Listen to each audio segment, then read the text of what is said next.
तो बच्चों आज हम पढ़ेंगे कक्षा 7 विषय गणित घातांक अभ्यास 2C का 9वां प्रश्न।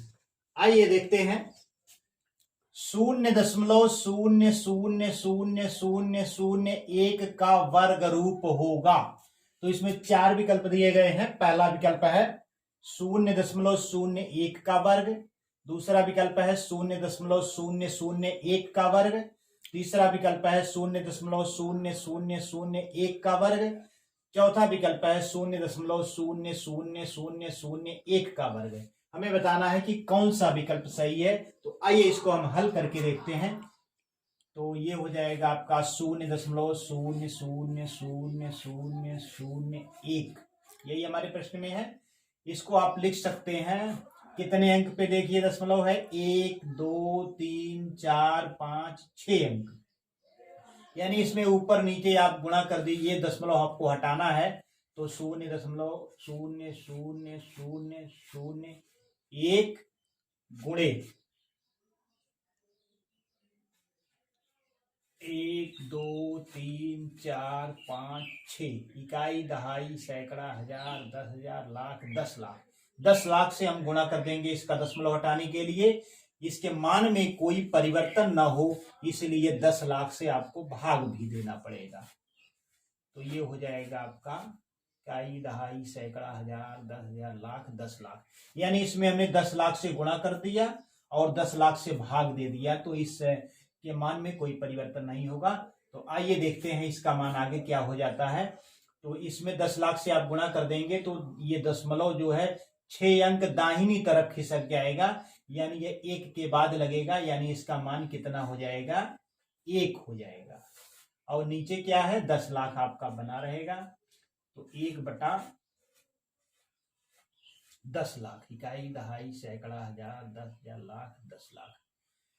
अब इसको 1/10 लाख को आप लिख सकते हैं 1/1000 गुणे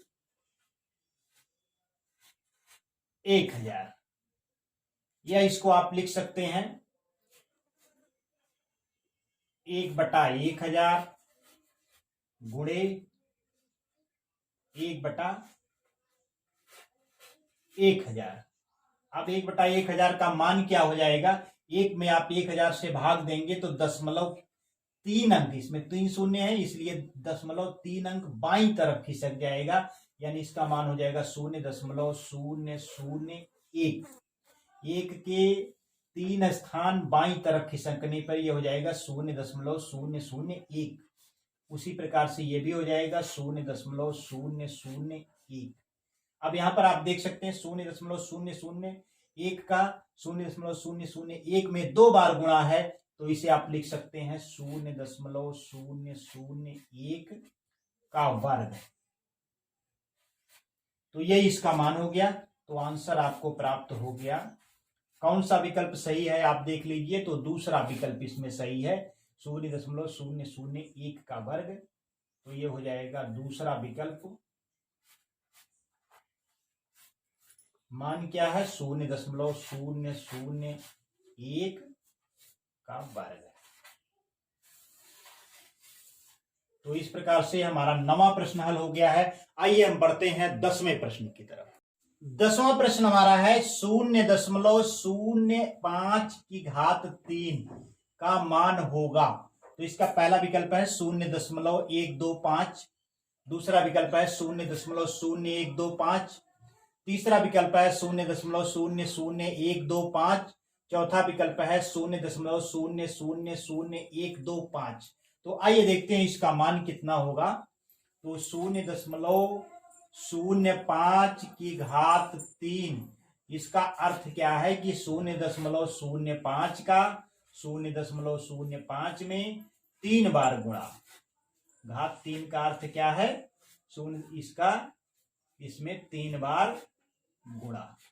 तो आइए देखते हैं गुणा करने पर इसका मान क्या प्राप्त होता है। तो पहले आप 5 का 3 बार गुणा कर लीजिए तो 5 × 25, 25 × 25 125 आएगा। 125 आ गया। अब आप यहाँ पे देखिए कि यहाँ पे 2 अंक दशमलव है, यहाँ पर भी 2 अंक दशमलव है, यहाँ पर भी 2 अंक दशमलव है। तो 2 2 4 और 2 6 अंक पे दशमलव लगेगा। और चूंकि यह दशमलव संख्या के बाईं तरफ है, 0.05 है, तो गुणा में क्या होता है कि जितने अंक दशमलव होते हैं सब जोड़ लिया जाता है, यानी 2 2 4 2 6 अंक पे दशमलव लगेगा, वो भी संख्या के बाईं तरफ दशमलव लगेगा। तो 1 2 3 अंक तो ये खुद ही है, उसके बाद कोई अंक नहीं है तो हम 3 शून्य बढ़ा देंगे, 3 शून्य बढ़ा देंगे, ये 3 शून्य हो गया। उसके बाद ये दशमलव लग जाएगा, ये हो गया आपका मान 0.00000125। तो इसका मान क्या हो गया, आंसर आपको प्राप्त हो गया, आंसर बराबर चौथा विकल्प ये होगा आपका सही होगा। तो यह चौथा विकल्प ये हो गया आपका चौथा विकल्प 0.000125 ये मान हमको प्राप्त हो गया। तो इस प्रकार से हमारा 10वां प्रश्न हल हो गया है। आइए हम बढ़ते हैं 11वें प्रश्न की तरफ। 11वां प्रश्न हमारा है 64/125 के घन रूप का आधार होगा। इसके 4 विकल्प दिए गए हैं। पहला 2/5 है, दूसरा विकल्प आपका 4/5 है, तीसरा विकल्प 8/25 है, चौथा विकल्प 4/25 है। आइए देखते हैं कौन सा विकल्प सही होता है। इसके लिए हम इससे पहले हल करेंगे। तो 64/125 बराबर हो जाएगा, तो 64 को आप लिख सकते हैं 4 गुणे 4 गुणे 4, 4 चौको 16 और 16 का पहाड़ा 4 बार पढ़ेंगे, 16 चौको 64 हो जाएगा। और 125 को आप लिख सकते हैं 5 गुणे 5 गुणे 5, यानी 5 पच्चीस 25 और 25 पच्चे 125, यानी 4 का 4 में 3 बार गुणा है तो 4 की घात 3 हो गया। 5 का 5 में 3 बार गुणा है तो 5 की घात 3 हो जाएगा। अब आप इसे लिख सकते हैं, क्योंकि 4 की घात 3 बटा 5 की घात 3 है, तो आप इसे लिख सकते हैं 4/5 की घात 3। तो इसमें आधार क्या हो गया, किस पे घात लगी है, 4/5 पे। तो इसका आंसर क्या हो जाएगा, यह दूसरा विकल्प आपका सही होगा, 4/5।